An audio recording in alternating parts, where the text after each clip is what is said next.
Hi all, welcome back to episode 4, Devotion, Death and Dissolution.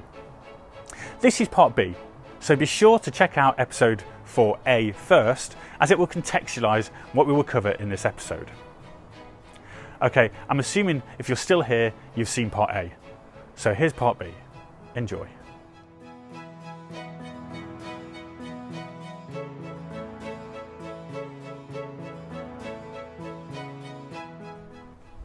The secular church was attended by the general population, and its regions were governed by archbishops. In turn, their territories were divided into areas known as dioceses, which were administered by bishops. The churches where the bishops were based are called cathedrals. As is still the case today, it was the duty of the bishop to provide for the spiritual needs of the parishioners within the diocese.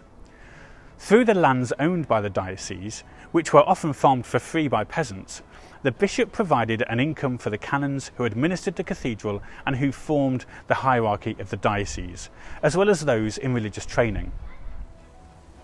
After the Danish occupation of the town and the establishment of the Danelaw in 886, Leicester lost its bishopric, and in 1072, William the Conqueror placed Leicester under the Diocese of Lincoln.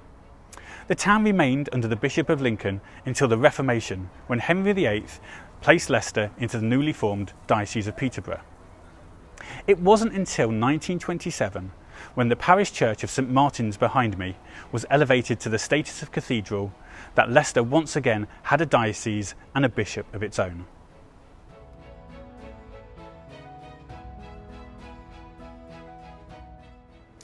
A prebend was a parish, usually with a large income, whose monies went straight to a cathedral or collegiate church. The prebendary of the parish was still responsible for administering the spiritual needs of his parishioners, but as they tended to be quite lucrative positions, they were often awarded to priests for loyal service to the church, or sometimes by the king.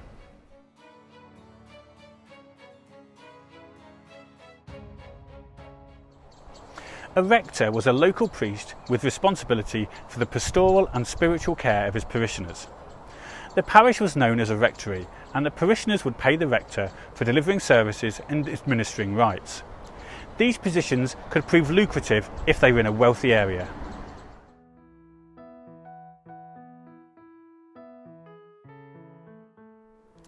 Where a prebendary or rector was unwilling to perform the necessary church duties within a parish, perhaps because it was too poor or remote, a minor benefice was created for somebody else to carry out those duties on his behalf. These deputy priests were called vicars, and the area they covered called a vicarage.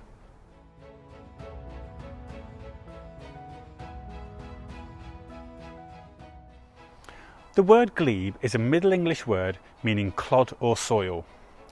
A glebe was an area of land within a parish used to support the parish priest. This land would often be worked for free by the peasants of the parish, despite having their own and possibly their lord's land to farm as well.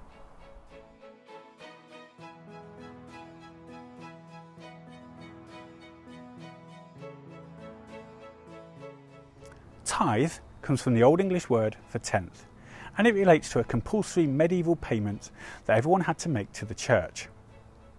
So the tithe was a tenth of something. So if you're a farmer, it may be a tenth of your crop, or a number of the livestock that you own, or if you're a merchant, it could be the amount of the wool that you produce.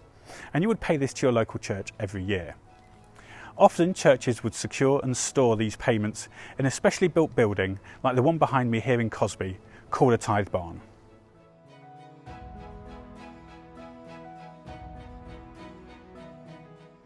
Although much can be learned about Leicester's 5 surviving medieval churches, St Martin's, St Mary de Castro, St Nicholas's, All Saints and St Margaret's, from their surviving records, it's Leicester's lost churches that gives us a true insight into the lives and deaths of their medieval parishioners. In the 13th century, Burgess Street was known as St Michael's Lane, and beside it, on the site of the High Cross car park, stood St Michael's Church. Throughout the medieval period, this northeast part of the medieval town seems to have been quite sparsely populated, with just a few buildings amongst the Roman ruins, and agriculture and livestock farming happening here. Excavations during the development of the car park suggest that St Michael's was a small, simple timber building, which matches an account made in 1220 that stated the church was very poor. From the 279 burials discovered close to the church, it is thought that the church was abandoned in the 15th century, possibly around 1490 when its bell was rehung in the tower of All Saints' Church nearby.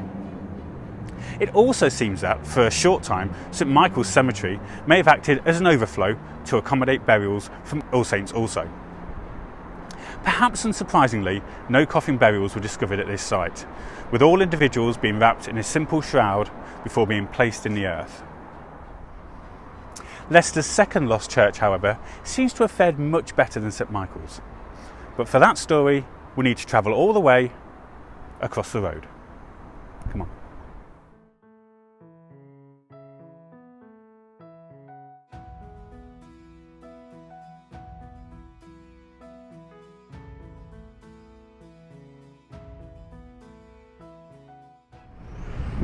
I am stood close to the new St Peter's Square, named after St Peter's Lane, which used to run from the junction of High Cross Street and Vaughan Way, through the High Cross Shopping Centre, down the back of the old Shire Shopping Centre and down towards Churchgate.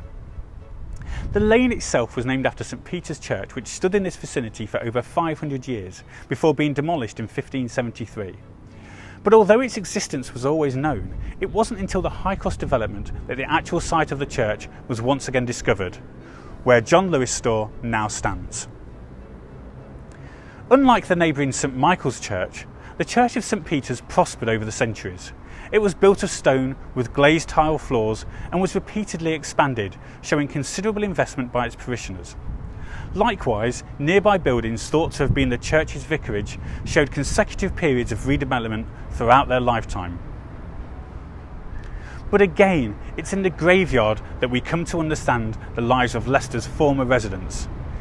In what would have been St Peter's graveyard, just below our feet over there, archaeologists discovered 1,314 burials, some of which were buried in wooden coffins. In fact, there were so many burials that at some point many skeletons were exhumed and placed in a specially built building beside the church called a charnel house or ossuary. This created more space for future burials. The most densely populated areas of the graveyard were those closest to the church itself, showing a belief about proximity to the church and possible proximity to God and/or heaven. Interestingly, the area immediately north of the church was less densely used, and this could be due to medieval beliefs that only the bad were buried north of the church, so sinners, suicides, outcasts, etc. One burial was of a woman who'd received a severe blow to the front of her head, which most probably killed her, and in one corner of the graveyard there was a mass burial of more than 20 people. Most of these people had been under 13 years of age when they had died and were most likely killed during an epidemic. Of all the burials uncovered, about a quarter of them were children under 12 years old, showing how high child mortality was. The majority of the rest died aged between 32 and 50, and although women tended to live slightly longer, more females died in early adulthood, which perhaps reflects the dangers of childbirth. Most of these individuals had led hard lives involving a lot of lifting, bending and carrying. Dental health was poor and evidence of rickets and anemia was also present. Nearly 10% of the population were affected by infectious diseases, including tuberculosis and syphilis. Although almost all of these individuals were buried without grave goods, there are two notable exceptions. One skeleton was found with a silver penny of Edward I placed within his mouth, which is a practice that harks back to pre-Christian times. The other was a woman who had been buried beneath the nave of the church, with a lead papal seal of Pope Innocent VI. It is likely that this seal, known as a bulla, was attached to a papal indulgence, which was a document issued by the church as a sign that a sin in life had been fully or partially paid for. As in this case, these indulgences were particularly popular with high-standing women, with many being issued during Pope Innocent VI's papacy, as it coincided with the height of the Black Death. In the 16th century, the decision was made to close St Peter's, with the congregation joining that of All Saints on High Cross Street. The church was eventually demolished in 1573, with much of the timbers and stone being reused in the construction of the Free School just across the way, also on High Cross Street. Next, we go south.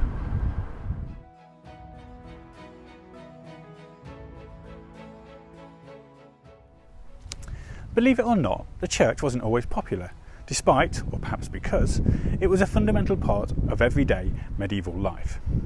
And in the 14th century, there was no greater critic of the Roman Catholic Church than the reformer, philosopher, theologian and priest John Wycliffe. Oh, and he was also the rector of St Mary's here in Lutterworth.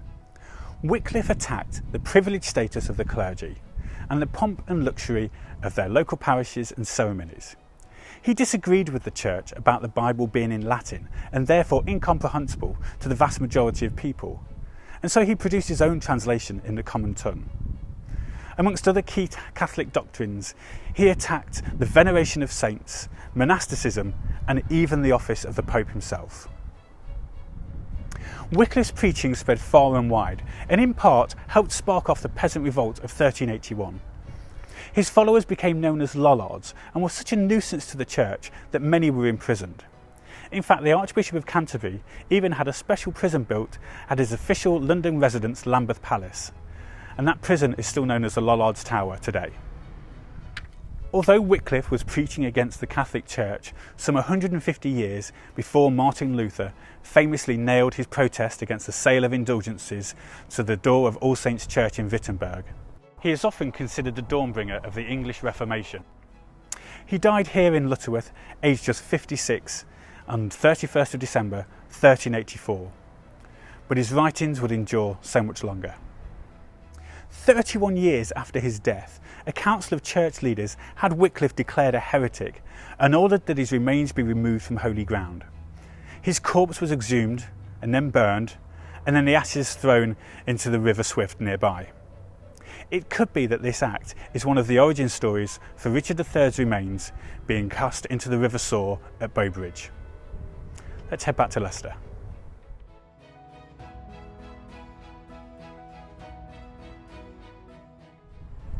Due in part to the writings of both John Wycliffe and Martin Luther, there was widespread concern in the late 15th and early 16th centuries about the gross extent of monastic wealth, which was in direct conflict with their vows of poverty, chastity and obedience. The influential critic of the time, Erasmus, claimed that the majority of abbeys and priories were havens for idle drones, contributing little or nothing to the spiritual needs of ordinary people. He also accused the monasteries of being deeply involved in promoting and profiting from the veneration of holy relics, from pilgrimages and from the sale of supposed miraculous tokens. With these many and varied claims against them, many believed that the eventual suppression of the monasteries was inevitable. But it was the storm that brewed around this man, Thomas Wolsey, that was to seal the fate of all religious houses in the country. Despite being born a poor butcher's son in Ipswich in 1473, Wolsey worked his way up through the church ranks until when, in 1515, he became a cardinal, Lord Chancellor and Henry VIII's most trusted advisor, all in the same year. But despite years of faithful service, it was Wolsey's failure to secure an annulment for Henry's first marriage to Queen Catherine of Aragon that brought about his downfall and opened the way for the Reformation of the Church. It is said that Anne Boleyn convinced Henry that Wolsey was not fighting their cause with the Pope, and in 1529 he was arrested and stripped of his titles, property and government office. After retreating to Yorkshire, he was then accused of treason and ordered to London to face the king. On the journey, he fell ill and stopped here at Leicester Abbey, where he died on the 29th of November 1530. In life, Wolsey had enjoyed a lavish lifestyle and had similar plans for his death. He had planned to have a magnificent tomb at Windsor, where he would lie for eternity in an impressive black sarcophagus. After Wolsey's death, Henry considered using the sarcophagus for himself, but instead, Lord Nelson now lies in it, in the crypt of St Paul's Cathedral. As for Wolsey, he was buried here at Leicester Abbey without a monument. The exact location of his grave is still unknown. Let's head east.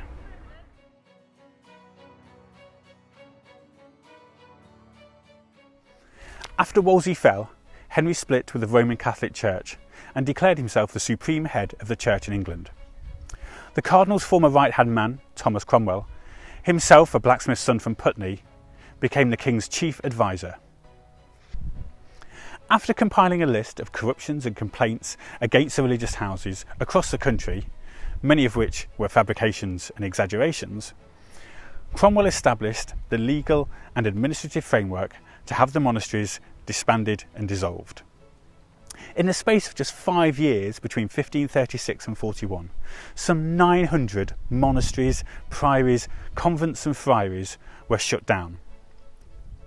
Their incomes and assets were disposed of and their lands sold off, with all monies going straight into Henry's coffers. One such religious house was the priory here at Laund in East Leicestershire. In April 1540, Thomas Cromwell visited the priory and was so taken with the sight that he wrote in his personal journal, "Myself for Laund." Unfortunately for him, he was executed just 3 months later for treason, but his son Gregory remained in royal favour, and he inherited the site, coming to live here with his family for 10 years, during which time he restored and rebuilt many of the dilapidated priory buildings.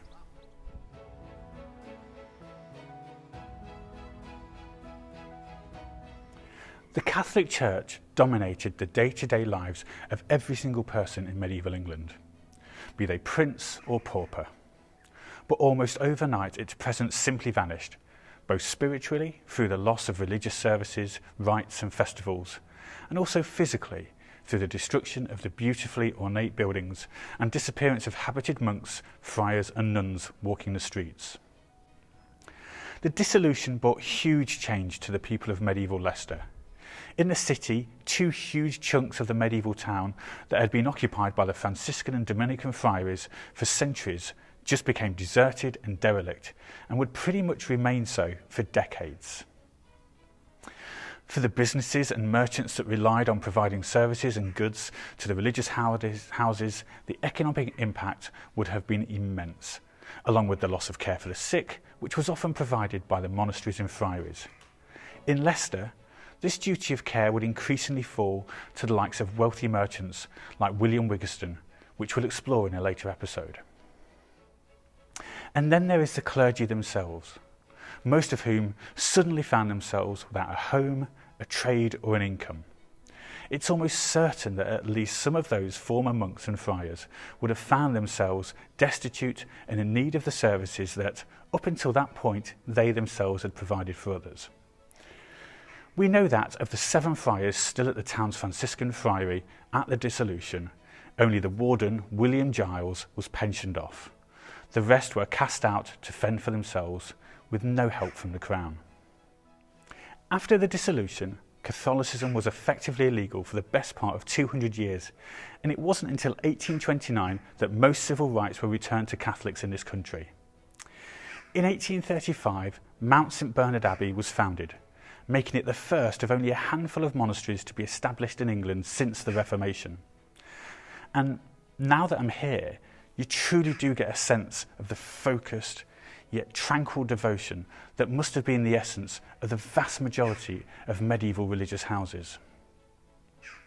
Although it's been almost 500 years since the religious houses were closed and destroyed, their legacy still endures to this day, be it through the names of our streets and the areas of the town and the ruins that are still visible in our parks and open spaces around the city and county.